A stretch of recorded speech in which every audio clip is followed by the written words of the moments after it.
I was cleaning everything in sets of 3, 5s, and 7s. So I was staying up all night. I was only getting like 2 hours of sleep Wow. at night. I was still working a full-time job. My dad's health was also going down even more. I'm an only child, so I had to take care of my dad, and my brain just stopped.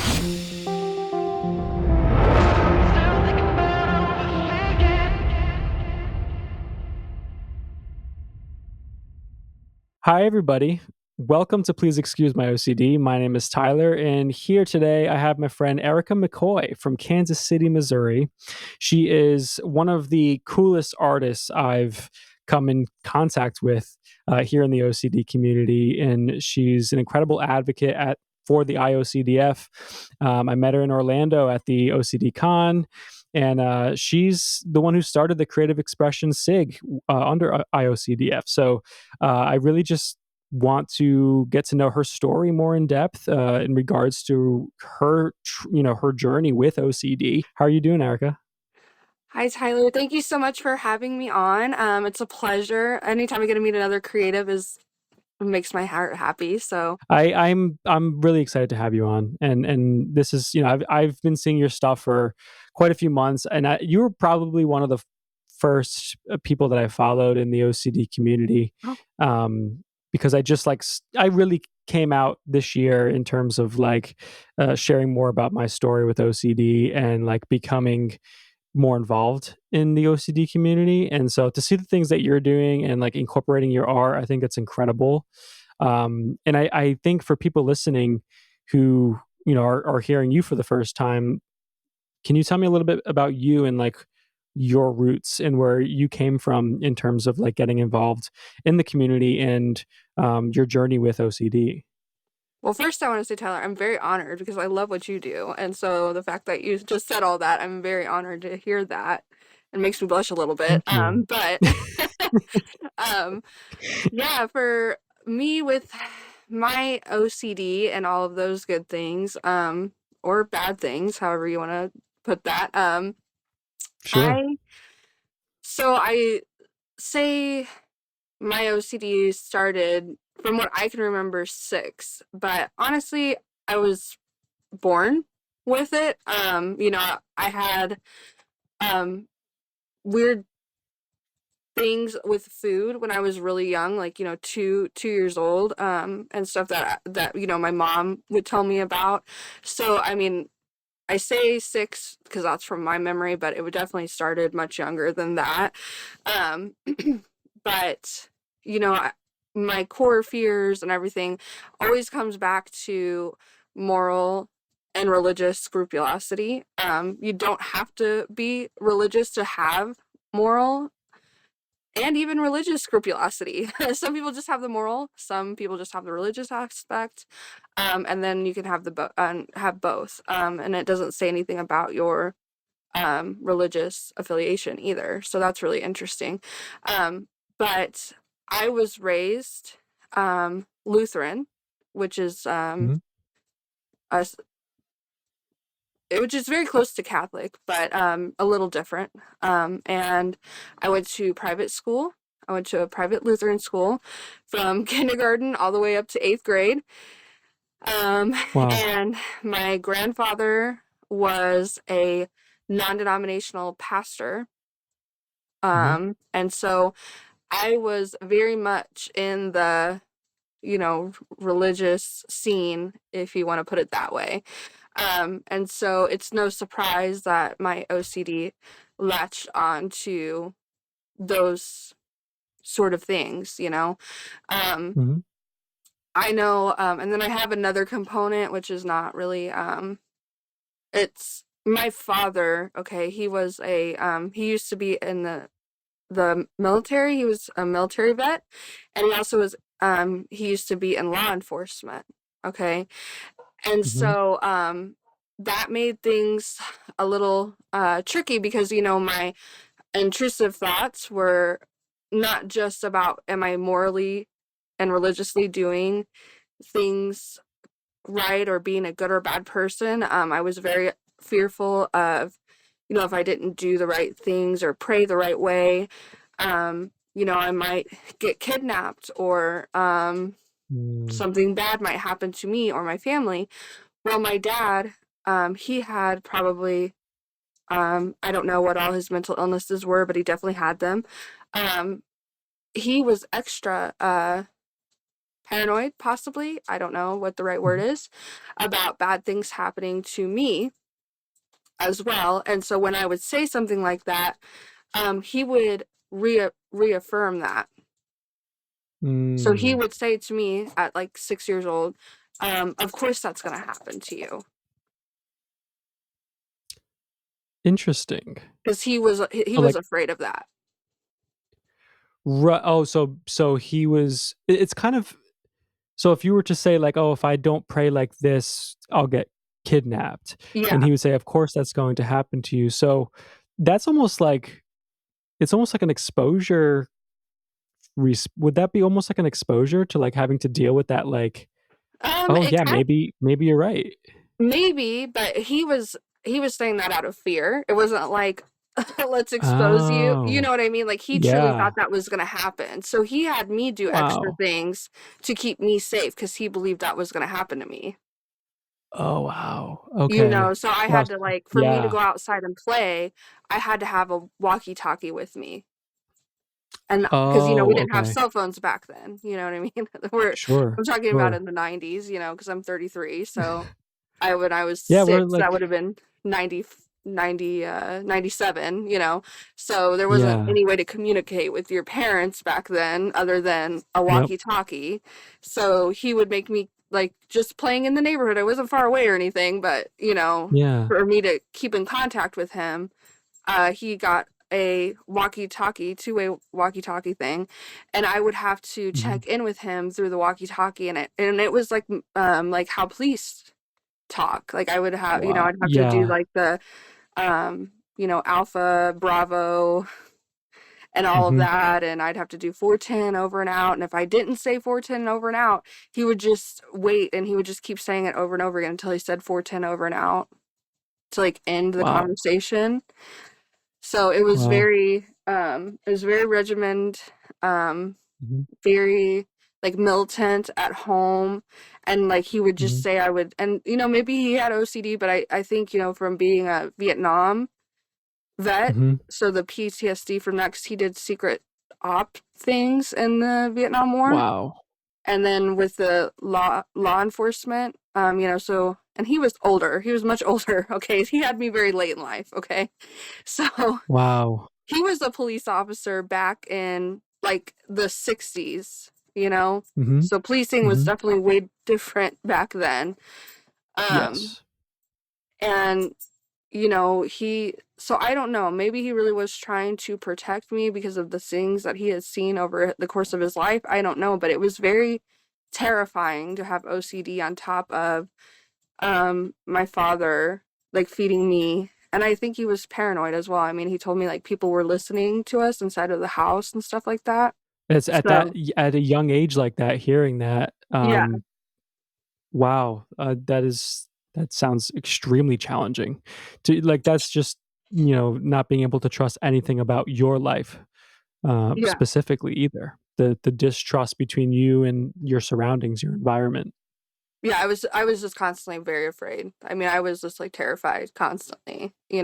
So that was the beginning of things for me. Wow. I ended up having a really bad breakdown when I was 14. I was in high school. I was going to Catholic high school at that time. Mhm.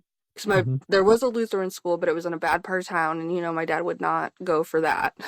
Okay. Sure. Sure. Of And course. so I went to Catholic school, and a little bit of education uh, is that Martin Luther, who is the guy that started the Lutheran faith, broke away from he was Mhm. the first one to break away from the Catholic Church. And so Gotcha. I guess some Catholics, or maybe it was just a school I went to, I don't know. On the first day of religion class, with someone that has religious scrupulosity and all that, Mhm. that I've thought many times I was going to hell, right? Mhm.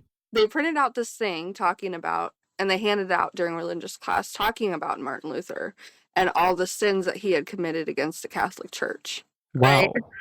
And I was Lutheran, and I was like, oh my gosh. And it talked about how Lutherans were going to hell, and it was printed in paper. And I was like, what is That is happening? terrifying.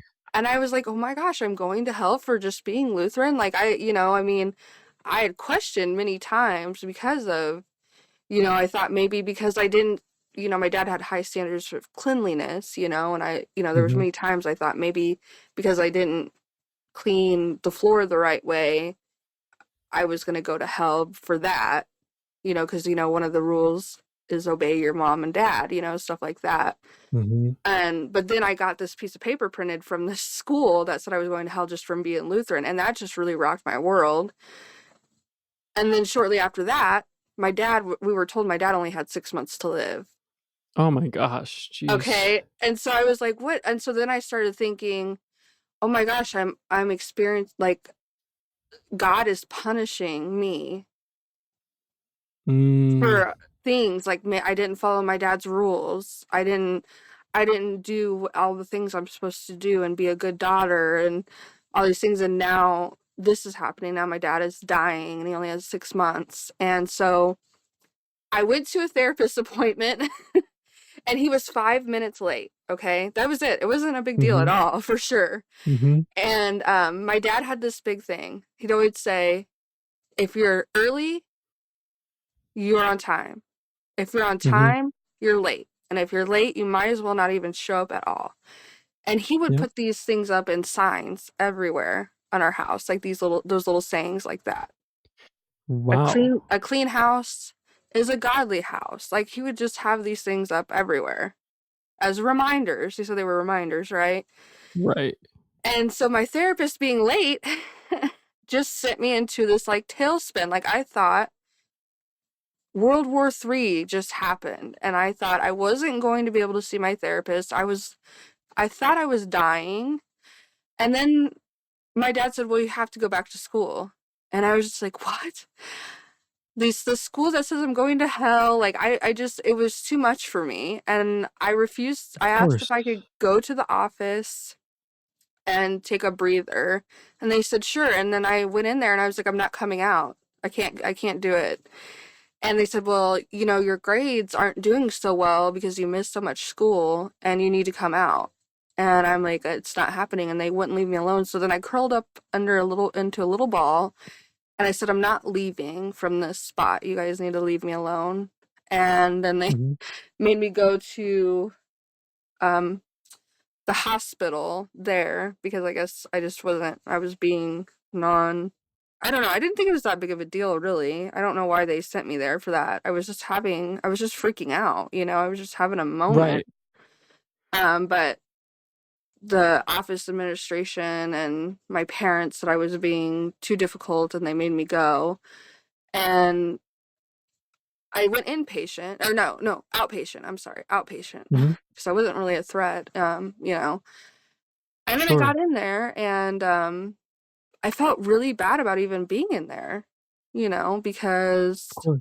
the kids that were in there were really, really struggling, and I thought, how stupid am I? I am in here for my therapist being 5 minutes late.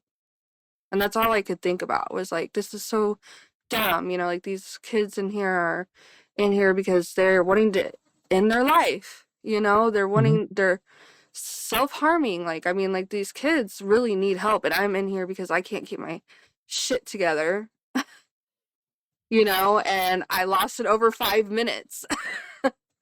Right. Well, I think that's the tipping point for you. I think it was everything underneath, right? Yeah, The iceberg. yeah, Because I mean, it at definitely that age, was. you can't recognize that at that age. Right. Well, but and that's what I was thinking. And unfortunately, it did not diagnose me with OCD at that point in time. I got diagnosed Mhm. with, I believe it was just generalized anxiety disorder, because they recognized that, I mean, they didn't get CPS involved, but they thought my dad was probably, they said, mildly abusive. They did say Mhm. that. Mhm. Um, But, and my mom was around, but she was working so much because my dad had a gambling problem. And so to Mm. keep up with all of that, She had like 3 jobs. She was in the Navy and she was going to school. Wow. So I don't know how she did all that, but she just wasn't home because she was in all these other things, you know? Mhm. And so they just diagnosed me with that, said we needed family therapy, and that they thought I was just having a really extreme reaction to all the things that were going on. So that's why I got pretty sure it was just generalized anxiety disorder. Of course, my dad did not want to do therapy because he's actually part of the silent generation. So he was born in Mm. 1944. We know that generation. Yeah, the silent. So, you know, most we say, oh, boomers, but then there's the silent. The Yeah. silence before the boomers. Okay. So some Yes. people, if you're listening now, the silent generation would probably be most people's great grandparents. Yeah. Yeah. Well, yeah, actually, my grandparents were born in the late 30s, early 40s. Yeah. So So my so dad was your great grand. That was the age of my dad. wow. Yeah. So Wow. So he really did come from a different time. a totally different time where mental Yeah. health was just definitely never a thing. Okay. Mhm. You Mhm. just didn't have issues. That was not a thing. And which is unfortunate because my dad really just needed help. And then, of course, the help Of that was course. available was the VA. And that's not the best at all either, especially with Right. people that are not even wanting help, you know, or don't think Mhm. that they have a problem. Um, so Wow. that was when I was 14. And then Yep. I made it through, I barely made it through high school, quite honestly. I got in a really Mhm. bad car accident, and I ended up with a traumatic brain injury when I was Oh 15. my gosh. Um, Jeez. but I mean, I'm relatively okay. I had to get a surgery on my knee, which was unfortunate because I was pretty good at basketball, and that kind of took me out from basketball, which that was a total bummer. But other than that, I kind of just didn't show up to high school. I don't know. I like my high school counselor called me and was like, surprisingly, your grades, you're like not totally failing. You have like a 2.99. I don't know how, but I mean, um, that's talent. right? She's like, I don't know how you have a 2.99 considering how little you come to school, but if we don't graduate you right now, you are going Yeah. to fail out. So they let me graduate like a year early because I had enough credits from private school. That is something. That is something. And this was this the this is prior this is the private school you're talking about. Was that the Catholic school that you were going to? That was a combination of the Lutheran school and the private Mm. school because I went to Lutheran all the way up to 8th grade, and I was taking Gotcha. some, like college classes. But I was just trying to deal with a lot of things, you know, and I Mhm. didn't know I Of had course. OCD, and I was constantly in fear of impending raptures, impending hell, impending death. I mean, I just didn't know what was, and I really wanted to be a good person, and I thought I was, but I also was because of OCD and what is moral and religious scrupulosity. I mean, with all OCD, there's no way to really quantify that, but like the biggest thing, I mean, we know reassurance seeking doesn't help, right? But like, Correct. what was hard for me to grasp was that, like, I had some other compulsions and some other things for sure. I mean, I've had a little flavor, like a little flavor of every little bit of OCD, really. But Sure. for some reason, I know they say you can't logic your way out of OCD, right? But Mhm. there was some themes that logic did work for me, like contamination things that I have had in the past. And once I like kind of educated myself about it, and like I would eat something because I Mhm. in college I have a hospitality degree, okay, and I had Mhm. to take a very extensive food safety class. I do not recommend. Do not do that, but because it will tell you every Interesting. nasty thing you can get from food, okay? Yeah. Horrible. Yeah.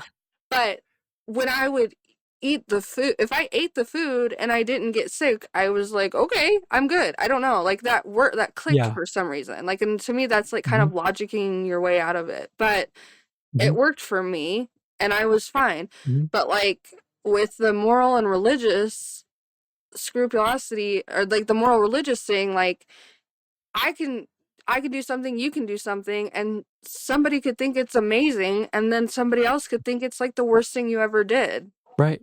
You know what It's I mean? subjective. It's totally It's totally subjective. subjective. And whereas there's certain things, at least for me and in my personal journey, where I've been able to see that connection where, like, okay, I touched that thing, or not, I never had like touching things, but Hmm. like counting even. I like had this thing, a huge like number, very elaborate numbers thing that I would go through. I would count. Sure. I always wanted to do three, fives, and sevens. Three because of the Holy Trinity. Hmm. Five because six is bad. We can't do the sixes, because of the devil. Right. Um, Right. We and then always, yeah, hear that. seven. I don't remember. Oh, seven because seven's a lucky number. It's the magical thinking thing. Yeah. Okay. Gotcha. Gotcha. Magical thinking. And then nines are kind of okay because they're the square root of nine is three. Yeah, I don't know. It was very Yeah. elaborate. Either way. Um Yeah. how I That was come your back. brain's way of doing it. Yeah, I did a lot. I used to do a lot of math, guys. Like it was very stressful the amount of math I used to do. Like what was I doing? But anyway, like not performing that compulsion, the ERP would just work. Like after a while, I was just like, oh, I just don't feel anxious anymore. It's fine. Like to me, Hmm. I guess that's not. To me, that's kind of logically working through that in my mind. Hmm. But with the moral and religious, like you can literally go to a pastor, and that pastor will say one thing. You can go to another one, and that pastor will say something else. And Right. so that's why it feels different. I know it's not different, but it feels so Hmm. much different because it's literally people's opinions and it is subjective, like you said. And that's why it was so Right. hard for me. Like your basis on what you were raised on Yeah. was your faith, was this is how things are done. And so now that's like the blueprint for your brain almost. And Yeah. so now when you go out into the world and you're looking for that confirmation, you're looking for certain things to minimize that anxiety as a young person, and not being able to get it, because now you realize, oh wait a minute, then this person says this, that person says this, what's right, what do I, what do I believe then if this person says this and this person says that? So it creates this like tumultuous cycle between you and like the foundation of your brain. Yeah. And it was a hard thing Wow. to get to a point where I guess for me, I had to realize that everyone has different opinions, everyone has different thoughts, and at least in the thought and opinion world, nothing's right or wrong. Hmm. And that's why I had to use the tool that helped me the most, besides ERP, was radical acceptance. I see that in your profile. You Yes. are the radical acceptance queen for sure.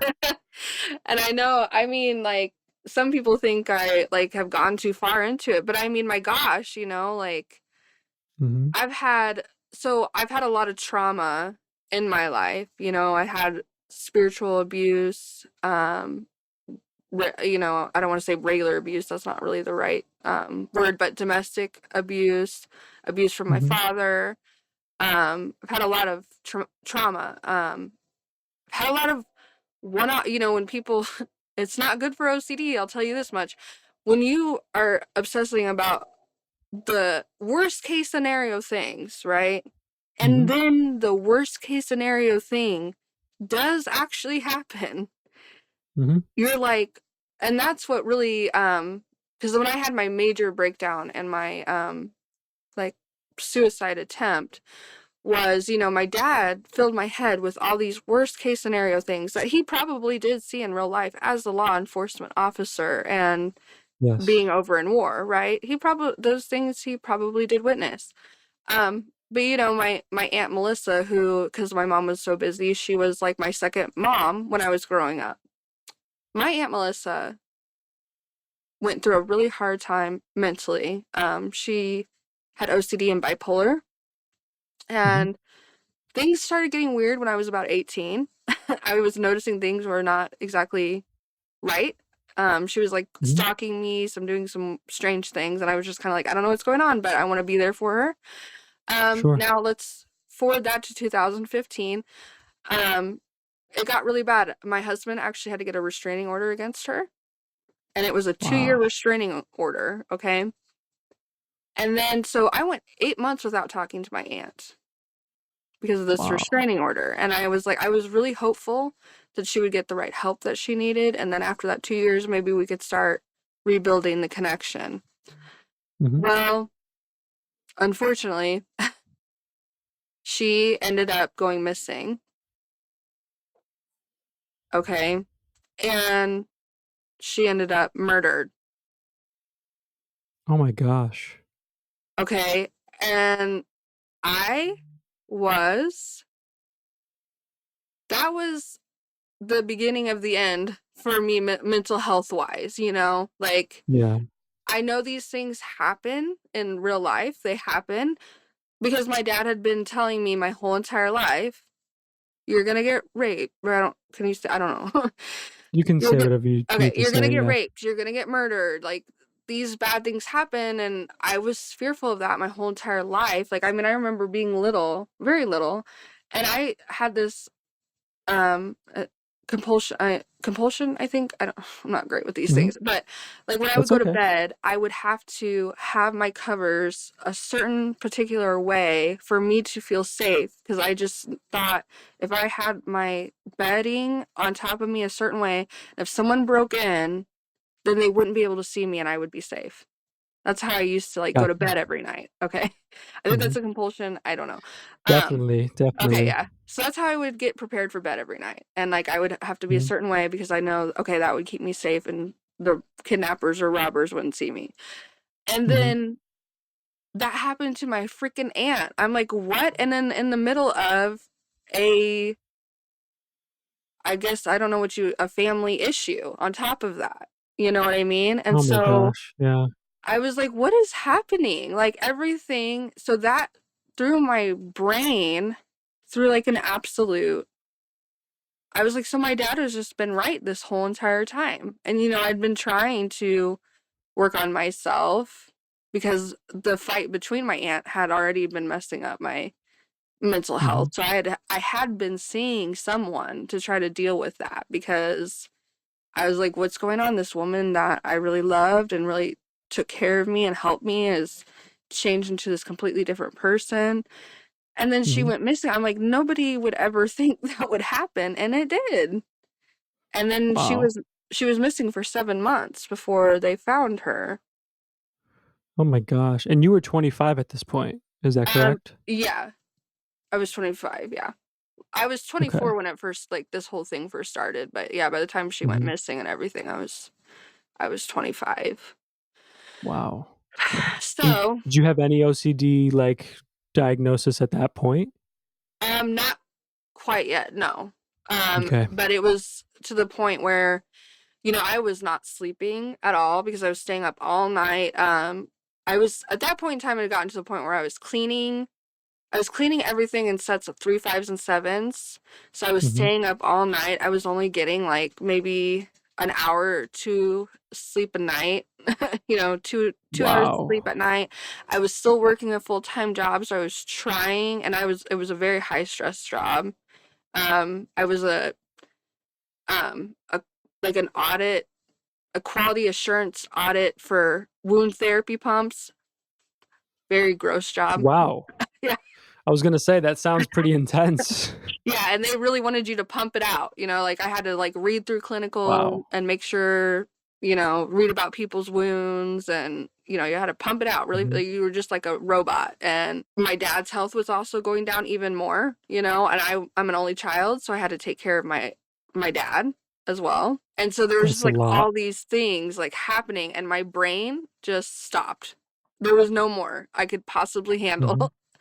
And I got pulled out of work in, I want to say, I don't even know, maybe she went missing in May of 2015, and I think maybe in September of 2015, or maybe it was right then, right shortly after that, May of sometime. I don't even remember. This past like 9 years have been a total Wow. blur, man. And I had a son Wow. by then too. I had a child too. That is like I'm just like astonished because I'm a very empathetic person, and even hearing your story and trying to put myself in that position of that subjective view of your shoes, um, I I can't imagine what that would feel like, or like how I would be able to deal with that. So it's no surprise that your brain was like, "Hold up, we need to shut this shit down like right now." You Oh, it did for shut like itself your down. own good.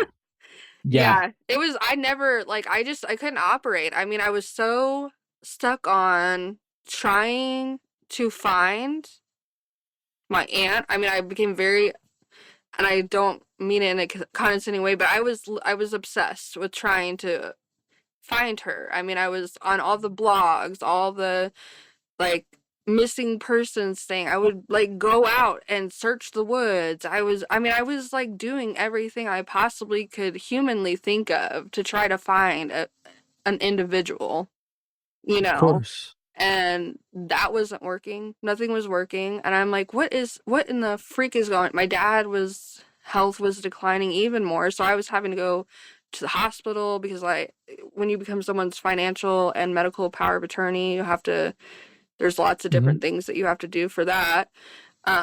My son at that time, he was probably not even 2 yet, and my OCD was just getting worse and worse because then I had my dad's brain or my dad's voice in my brain telling me you're unsafe. Someone's gonna come get you, and I thought I don't even know if it was schizophrenic.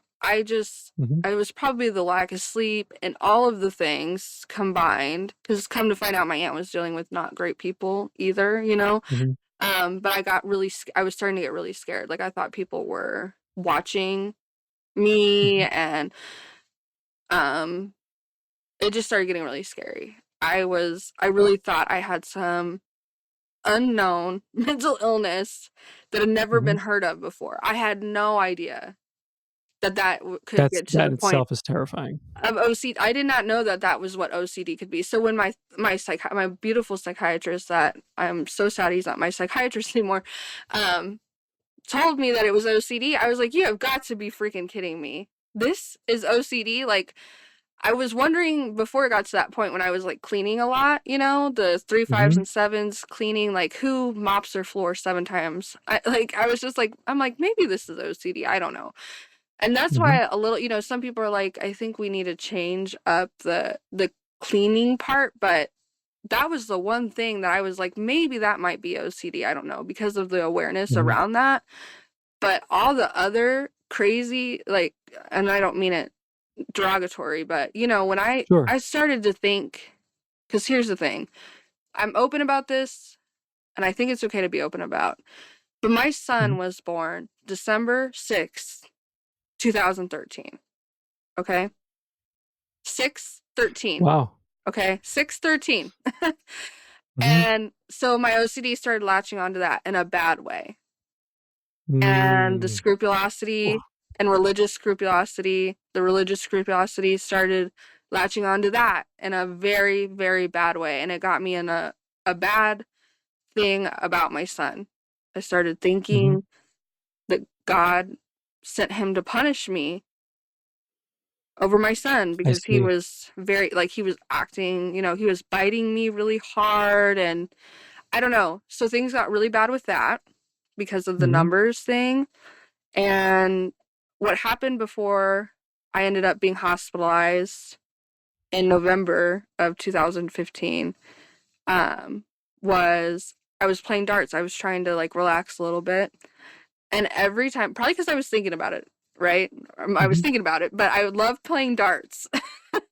And Darts are fun. I was trying to relax, and Yeah. every single mother effing dart kept going on 6 and 13. But it was probably because I was thinking about those numbers, actually. That's so interesting. But it made me, Because, I couldn't. I was like, oh no, the the rapture's coming, God's coming to get me. These yep, people my yep. aunt used to associate with, they're coming to get me. I don't know. Like the end is near. You know what I mean? Like that Mhm, night was mhm. like the end all be all. Like the 6-13 with my son, the 6 and 13 on the dartboard, like that, and Oh that's my when it gosh. was too much. I couldn't, and that's when I dropped my son off, and then I Yep. went and did my thing or whatever, and then I ended up in the hospital. And then I finally started seeing the light at the end of the tunnel, and things got That is better, or getting better. and we were talking a little bit earlier Yeah. before we started recording, right? And I told you I'm not religious, and I have religious trauma growing Yes. up. And for somebody, because I know what that feels like to be taking everything that's around you and turning it into a sign from God, or God wants me to do this, or God doesn't want me to do, like, everything down to, like, does God want me to have Chick-fil-A today, or does he want me to have, Longhorn? Like, what if he wants me to have Chick-fil-A because he wants me to get sick and have to deal with becoming tougher? There's this mechanism Mm-hmm. that OCD has, where whatever it is that you value, it just will go right in there and just twist it all Chokehold it. into a Yeah. ball. So for you to, and this, seeing all these different things, interpreting them as signs, your OCD is telling you it's this, it's that, and then especially because, like, this is your son, this is a part of you, this is your baby, and now latching onto that. When you went into the hospital, was there any like point where you were like, this is like where I need to be right now? Were you still resistant to like actually getting that help in the hospital, or at that point were you like, you know what, like, Yeah. take me in and like figure this shit out? I wanted to be in there. I was so scared. I mean, the thoughts that I was having about my son, I knew was just, I mean, I feel like, so OCD to me is like having two brains, because it's like, Mhm. none of this makes any sense.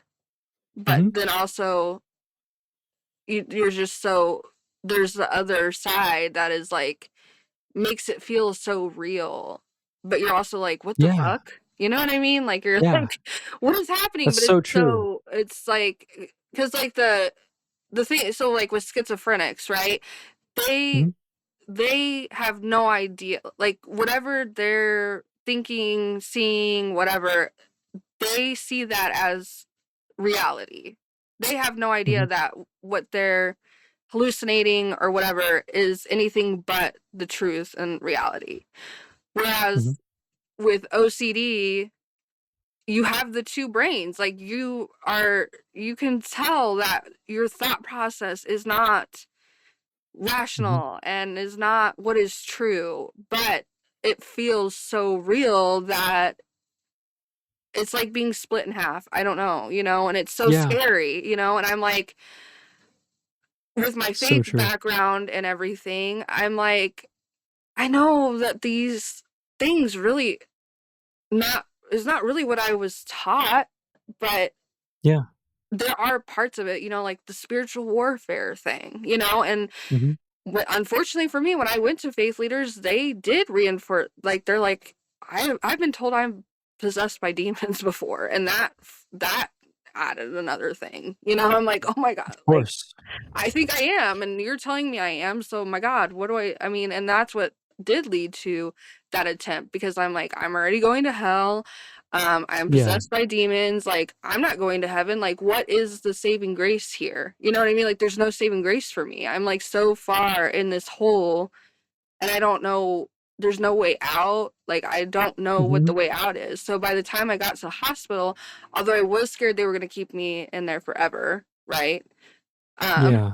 I was just like, Of please, course. whatever needs to be done, just please do it because I can't be like this anymore. I can't do this anymore. Right. And you So I don't know was, when you're going in there. You have no idea what to expect. yeah. So I was kind of relieved, honestly. And when they Wow. still said it was, when they still said it was just when I say just, but to me, Mhm. getting that news was they said this is what happens. This is Mhm. what happens when you have OCD. I mean, maybe not for everyone, but for me at least, when you have OCD and it Mhm. goes on too long and you're not getting the appropriate help and you go without sleep, I mean, this is just what happens and it's not anything to Yep. be worried about or ashamed of or whatever. I mean, basically, I think it just needed like a high dose of medication and to be like kind of zonked out for a couple days. I mean, I didn't get any ERP Mhm. treatment or anything like that, but I mean, I was in Sure. there for like 5 days, I think, and they Yep. just gave me a high dose and I did like art therapy and like and just kind of hung out, you know. And what a relief it is to know that. And I feel like I can connect to you in many different ways in regards to moral scrupulosity. Your father was a police officer. My dad, is a retired police officer. And also the fact of like you were diagnosed with OCD, but like not really given the tools to really understand what it was until it got to this other point, right? Where it's like, Yeah. oh, like this is actually what it is. Like I had the same thing where I was diagnosed at 10 and then at 19 went in with like heinous harm OCD stuff. And my doctor was like, no, this is OCD. And I was like, this is OCD? Like same thing where it's like, no, I thought it was my cleanliness and like because I washed my hands for like 15 and a half seconds. Like totally just like, oh my god, like mind blown to the Yeah, fact that like OCD is not what everybody says it is. it's not. And I got this thing. Like it's such a it is a relief on one token to be like, okay, so it's not like um something that like is never been seen before. It's something that you can actually treat. Yeah. So, and you said that you were in there, you were doing some art therapy. Was that like, because now this is like your thing. This Mhm. is what you are sharing. You're getting other people involved. Um, is that where it started, or were you always into arts? Okay, so I've always been into arts. I was definitely always a creative person. I was always in like musicals and um I was in this thing called Destination Imagination. Anyone with kids, get your kids into DI. Um, but That so, sounds and I did fun. like acting and was always painting. Always that was always a thing. So I didn't get appropriate treatment. Actually, I had to do my own ERP. Okay, I did that by myself without a therapist. Okay, um, Wow. but the only thing that grounded me during all these times when I did not, when I was going to therapy but not getting the right treatment was like when I was a teen. I had art therapy. Okay, art therapy is Hmm. not a treatment for OCD. It's not, Hmm. but I felt safe in those places when I was receiving art therapy. I was able to, I wasn't allowed to express myself at home. But when I was in art therapy, whatever came out was fine. There was no judgment. In art therapy, whatever you create, there's no, they don't judge you. They're not, it's not, and Hmm. even like I loved school because like there was art class and we gotta like create. I mean, now art class, that's another thing because they do actually judge your artwork, but I liked that being in class with my friends and creating things, um, and the musicals and music class and stuff like that. So my thing now is like, we have the second Saturdays. I started the Creative SIG and there's the second Saturdays. And at the conference, this year was the first year that we did the creativity corner. And Hmm. that was all that was about was having a space that was available during the whole conference where anyone could come in and create whatever they wanted to with the supplies that were there. And we did have some programming that was there, but most of the time it was just open create time, you know, I love that. because for me, yes, ERP. helped me, and that was my saving grace OCD wise for sure. But what grounds me in my everyday is just non-judgmental creating. I love that. That's what keeps me going, you know.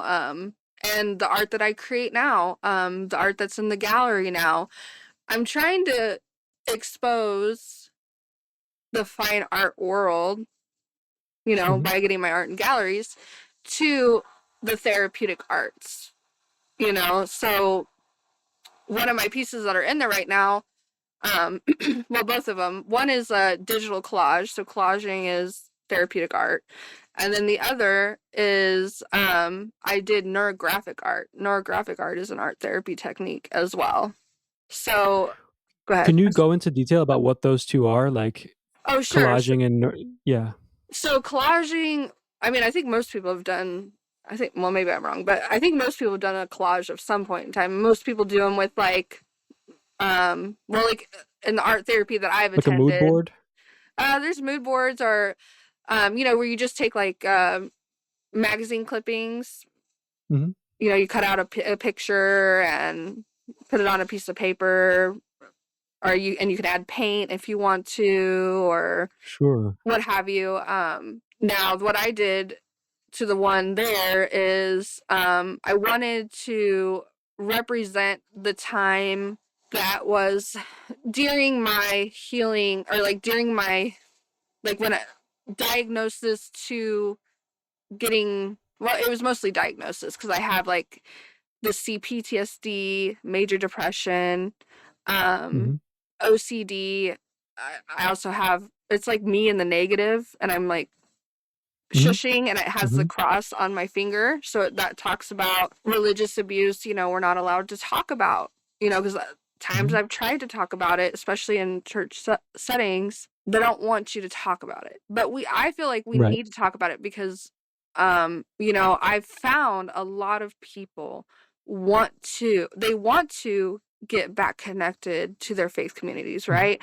But there's Mhm. so much that has happened over the decades. And so there has to be some way to help people Mhm. that have been abused find a way back to a community. And that's not going to happen without talking about it. We can't keep shushing it and putting it in a closet and like act like because people are wanting to talk about it that we're trying to go against the church. That's very Right. far from the case. Like we have to talk about it to make things better. We can't just keep Right. shoving it away.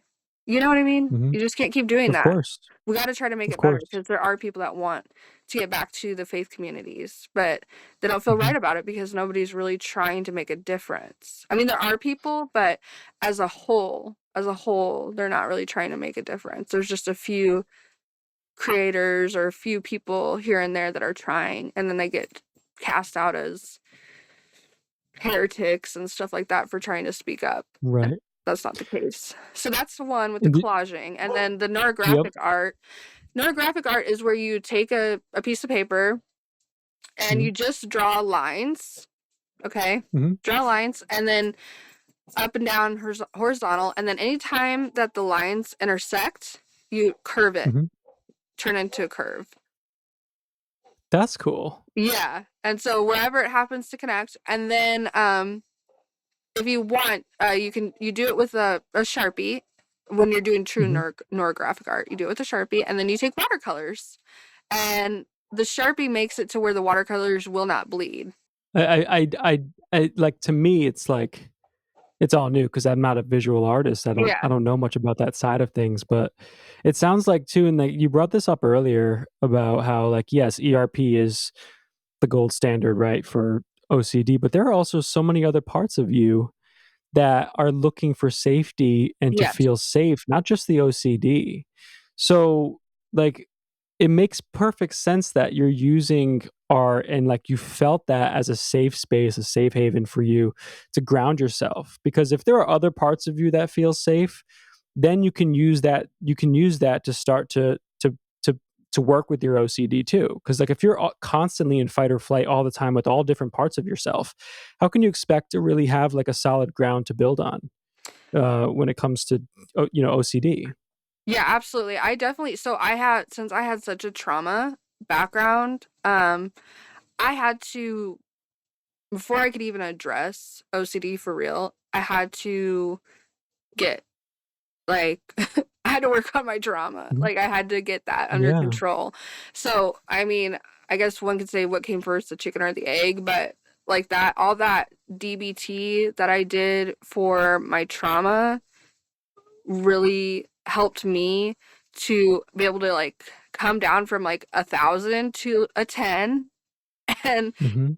ground myself to the point where I could do ERP, you know? So Yeah. when I say radical acceptance is more of a DBT thing, you know, the two true statements. Once I was able to grasp all these like DBT concepts that I mean, I did like 2 years of intensive outpatient for trauma, Wow. 2 years of that, That's a lot of work. a lot of work for the trauma. And then once I got all that trauma stuff, like the ERP stuff was no problem at all. I was like, oh, this is not a big deal at all. I've overcome all this weird off the wall stuff, you know, that most Wow. people don't even, I mean, they might experience one out of all the things that have happened Mhm. to me so far. And at that point in time, I was only, um, 25, you know? So Wow. I was like, I can do ERP, whatever. That's not a big problem at all. We got this. And you did you said you did ERP by yourself. Like I am like Yeah. blown away because and I always talk about this earlier like on the other episodes like you know, always work with a professional because I've Yes, tried always. doing ERP by myself and I totally fucked that up. Like it was basically just torture. And it wasn't ERP, it was just exposure and torture. There was no response prevention. There was just like, I'm gonna do this. Oh God, I'm scared. Like it was Yeah. not good. And I just give you so much credit for being able to like become aware of like really what ERP is and look at it within your own life. Like, how did you do that? Because that is just that is something that I haven't really heard of. Well, I mean, basically I didn't want it to be that way, honestly, but Hmm. I did not have the funds to afford Mm, an ERP like an actual ERP therapist. I mean, there was no NOCD back in 2015, or if there was, it was not wow. widely, it wasn't known to me. I'll say that. Hmm. The Hmm. treatment centers that were available were either way far away or well, they both of them were way far away and astronomical in price, you know. And Yeah. I was on disability. I mean, I haven't worked since Mhm, 2015, you know, so I mean, I mhm, just didn't have money for that kind of stuff, and my family doesn't have wealth like that either, so it wasn't an mhm, option for me to like ask a parent or anything like that. So mhm. um and my dad died in 2015 or 2016, so um I'm sorry to hear that. yeah, so they're just, I mean, it wasn't an option. And so um I asked, that's why I said I love my old psychiatrist. He was willing to take time with me to kind of inform me what ERP was about. And then I would meet with him once a month and Mhm, we would kind of do a very quick rundown of what I'd been working on, and he would give me suggestions. So I guess I didn't do it totally on my own. I did have a little bit of supervision, but it was very mhm. minimal supervision. I didn't ever have anyone Wow. with me while I was doing it. Did I do everything perfect? Absolutely not. Did I Mhm, do the hardcore exposures that everyone says? That we don't need to be doing. I definitely did, but I didn't really know exactly what I was doing or what I needed. I mean, I read the concepts. I used the OCD work. I think there's now a third edition now, but the OCD mhm, workbook, the second edition by mhm. Dr. Bryce. I don't remember now. But it's just called the OCD workbook. It's really great. I love the worksheets that are in it. It was really easy for me to follow along. Um, and, you know, I mean, if I just couldn't do it that day, I couldn't do it that day. I mean, you just really learn. And I had a lot of it was slow for me. You know, like I'm really happy for Yeah. the people that, you know, I watch them and they're able to get in with a therapist and they make a lot of progress quickly, and that's what I would hope if Mhm. you're with a therapist, you know. But for me, Right. my journey, it's still ongoing, and it was slow. It was very slow. Wow. I mean, I give you so much credit, and I think slow is is okay. I think a lot of people, when you're in the midst of it, like, you just wanna be better now, and it's such a real feeling, and I remember those feelings of being like, "I just give me a pill and just make me better because I can't do this." Yeah. Um, and when it comes to ERP, it's scary. Like, I'm just now starting to get into it. So, and I'm 30. Like, I just started to learn about, getting involved in ERP.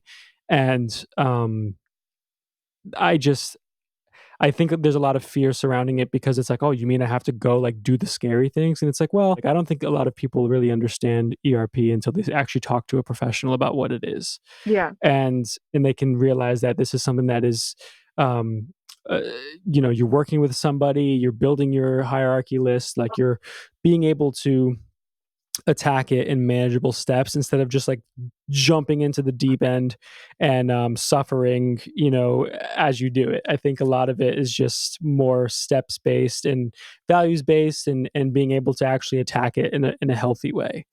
um so it's when people can hear your story, when people can hear that, like, you have been someone who's been through so much, who has really seen so many different parts of yourself and healed many different parts of yourself and are still on the recovery journey, right? Because OCD is one of those things. A lot of these things are journeys, lifelong journeys. But that you have been able to still come out on the other side and uh, uh, deal with it with compassion and like move with it instead of just completely trying to shut it off or reject it and just try to run from it. Like, you're doing things, you're part of the IOCDF. Mhm. Like, I loved your speech with the I think it was the comorbidity panel, where you were. I think it was that one. Was that the panel that I saw you No, in I one of wasn't on them? that one. I was on ERP and everyday life, and Yes, then that's the yeah, one. yeah, Correct. and Yes, then and, advocacy like, and hearing your action. story. Okay, I didn't see the advocacy in action, but the ERP in everyday life is where I saw you speak, and, um, just the fact that, like, you're up there speaking and talking about ERP and talking about your journey, like, that's huge. Like, and to Yeah. know where you came from, right? Like, I think that that can give a lot of people hope in, like, looking at their own story and realizing, like, "Oh my god, like, if she can do it, like, I can take that first step to, like, realizing I can live with OCD and still live a life that I wanna live." Yeah, I hope. I mean, here's the thing. We can, if anything, this life has taught me so far in my 33 years of life is that we can go through, not saying we should have to, okay? Let's validate that. But Mhm, um under no choice of my own, this life has taught me that we can go through some of the most terrible things. mhm, And I'm going to say and but um we can come out way better than we would ever imagine. You know what I mean? Like, and that's what, and I'm not stuck. Like, I get stuck mhm. sometimes? Absolutely. And honestly, Sure. my PTSD, or I mean, I know the US doesn't really honor the complex, but I definitely have complex post traumatic stress disorder. That is by far much more of an issue for me than Mhm. my OCD is, you know? Wow. It feeds off one of another. I mean, if the PTSD gets triggered, then my OCD starts wanting to get in there too. And it's PTSD is much harder to work on for me, honestly, than the OCD, because in my brain now, my brain is I feel like it's hardwired now that when I Mhm, start feeling that anxiety, the moment I've learned how my body reacts to anxiety. Um, when I start feeling that, I know then automatically I'm like, okay, I need to lean into this instead of like it's just an automatic thing. I don't really have to think about it that much, at least on the OCD thing. Whereas PTSD,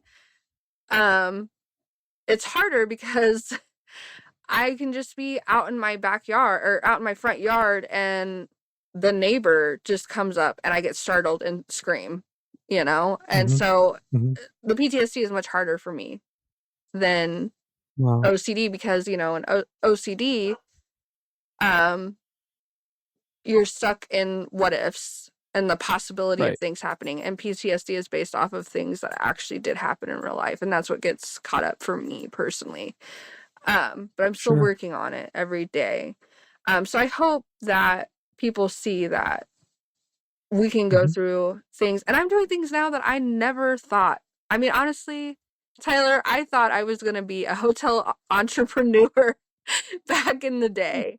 And that's what I went to school for. And I was like, I'm going to be Yeah. traveling the world, going to different hotels and whatever. And then I definitely failed out of getting my bachelor's degree. I have no desire to ever go back to school.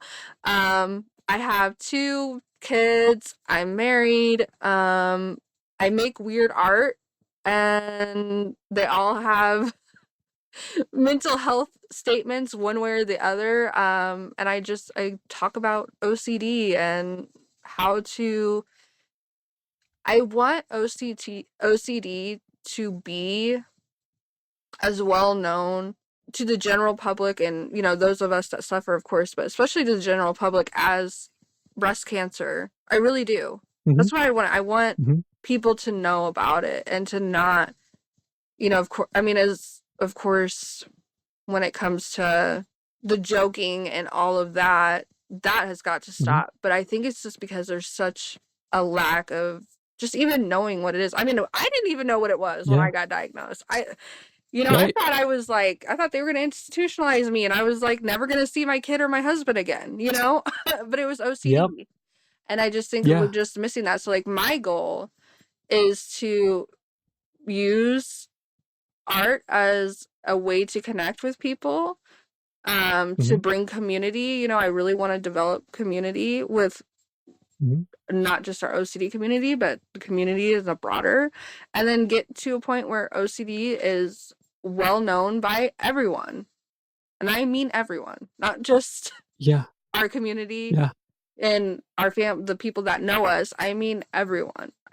That's what I want. Yep. I love that. I think you're doing the right things to make that happen. I think we have to continue, whether it's talking about it here, like you said, you talking about it in the church, you talking about it in the aspects of your life where you are able to connect to people. I mean, I have people in my family who still think OCD is just cleaning. And it's like, well, I mean, this is, I don't even know. By the time this comes out, it's probably going to be episode 25, 26 of the podcast. But it's like, there's so many people who are sharing resources, sharing their stories, and it's still not enough. Like, we still need people to speak up about their story. And like, I had my friend Kyle Moore, who he runs the podcast Life's a Wreck, and Mm-hmm. I saw his post this morning. He was talking about, he's like, you don't need any sort of validation to share your story that it has validity. Like, sharing your story um, helps other people come forward and It share does. theirs. And so I think you're doing an incredible job. I mean, I love the art that you make. I love what you stand for, and I think too, finding that you have helped bring another aspect of yourself to, like, even the IOCDF, like being able to create the creative expression SIG, like the creative corner, the creativity corner at the OCD conference, like, which I wasn't even able to go. I didn't I was so like, I also have ADHD. I was like this all day. And I you were felt only so there for a overwhelmed. day, right? You were only there for like a I day. was there for 2 days, Okay. yeah, so I was just like, I was looking at all the panels, and I was like, "Oh, we gotta go to this one, we gotta go to this one. Well, I gotta meet this person," and my mom was like, "Chill, dude, like, relax." I was just so excited to be there, You're coming to but I Chicago, think that you're right? doing. Oh, yeah, Good. yeah, absolutely, like, my goal is to eventually be on a panel, and to help, bring awareness in that retrospect. So I'm so passionate about it, and I love connecting with people such as yourself, and everybody in the community is just so loving, and I'll say it. I'll die on this hill that everybody, like most people with OCD, most of them are probably the nicest people you'll ever meet. Well, we've been through And hell. they're We the live in least. hell every day in our brains. I mean, Right. But like we're the least yeah, dangerous people that I you'll know. ever meet, and like we're the ones who are the most worried about it, you Yeah. know? Well, And that's how you know. I mean, I was always told, like, I was always so worried that I was a horrible mom. And everyone would always say, like, the fact that you're worried about it. I mean, the people that are, the people that aren't worried about it are the ones that you need to worry about. Mhm. You know what I mean? Like, Yeah, and so yeah. my biggest thing is that I really, if you want to get involved with the IOCDF, please sign up to be a grassroots advocate. We need people. I Okay. did. Yeah. And the Yeah. people that are listening, that's how Mhm. you'll get an email and it tells you what's going on, ways to get plugged in, or sign up for a SIG. There's like 19, I think. I don't know. There's something for everyone, whatever you're into, or if there's like Hell yeah. some place you see missing, like if there's something that you're Mhm. into and you don't see it on the list, like you can even start a special interest group, and be you don't have to be like an IOCDF advocate or anything like that. But I love our grassroots advocates the most, because here's the thing, like I think there's like 33 IOCDF advocates. Like we literally could do nothing without all the grassroots advocates. Like, do you think we could do that much with just the 33 of us? No.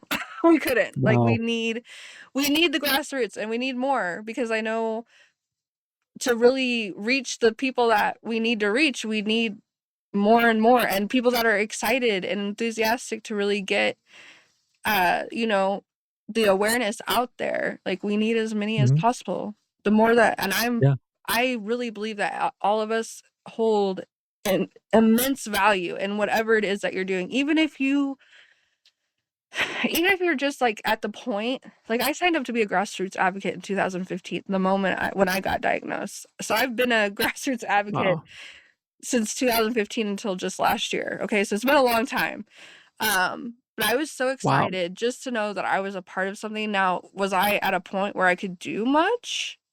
Mhm. No, but I was still, a lot of my advocacy until like 2 years ago probably was mostly just like to my own family members. Like sometimes the best advocacy you can do is self advocacy, like just doing things so the people around you can understand, or like Mhm. being able to get out of bed and brush your teeth. Like that's self advocacy. Like a lot of people think So you have true. to have like a big following. Like I don't even have a big following, Tyler. I have a small following. Like it doesn't matter what you do, as long as you're trying to do something to better yourself, to better Mhm. the people, like the people's understanding around you. Like, but we need you. And the grassroots advocacy program is great, and it helps ways for you to plug in, if you're Yeah. not.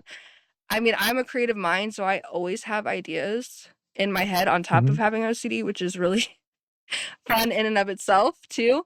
Um, so I always have ideas going, but I know not everyone is like that. So that's another thing I like about the Mhm. grassroots advocacy program, is that it tells you like, hey, this is what we have. This is ways you can plug in. So And that's straight on the IOCDF website. yeah, right.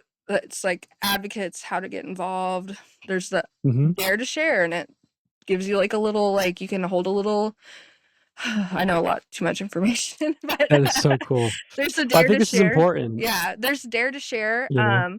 That's where like you can tell people about OCD with like facts, and Mhm. it has like a little information you can download and print off, and you can hold like a little event to tell people about your OCD story. And Wow. That is I so cool. I know too much about I all think those insides and out. I think that's exactly what we need. We just need to share that, and if anyone listening to this is interested, being able to go on the International OCD Foundation's website, I think it's .org, right? Yeah, iocdf.org, yeah, it is. to find that. And so where can people find you in your work? You can find me on Facebook at Erika McCoy. I'm also on LinkedIn, and I do have a link tree as well that has all my like blogs I've written. all the different other podcasts I've been on, and like upcoming events, ways to sign up for Second Saturdays and the Creative Sig, and it's the link in my bio there. Awesome. I'll make sure to include all of that in Okay. the show notes. I mean, Erika, this was amazing. I really appreciate your time Yeah, thank and your you. story. You know, your advocacy, like that's so incredible. And I this is what the podcast is for, to share stories about who we are, you know, how OCD is present in our lives, and hopefully you know, other people can walk away with something from these in reflection of their own, you know, their own lives. So I really appreciate your honesty and your truth and coming on here and just talking. Yeah, thank you so much. It was great. I had a good time. It was a good conversation, and I hope that anybody that's listening knows that you're not alone. Always reach Mhm. out. Just know my inbox is always open because that's another thing I'm really passionate about as well. So I'm always here. Absolutely.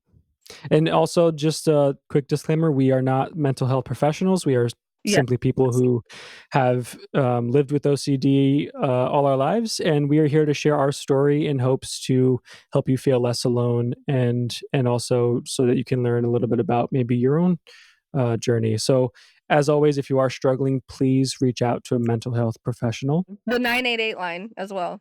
The 988, yes, absolutely. I should probably start putting that in the show notes. I think that would be a good idea just to have it there. Yeah, That's a great, they're yeah, amazing. awesome. Well, I text them. You can text them you, as well. Yeah, I did not realize that. and they'll Wow. text you Well, back. there's resources. There's resources, and that's the important part. So, Erica, thank you so much. Yeah, thank you.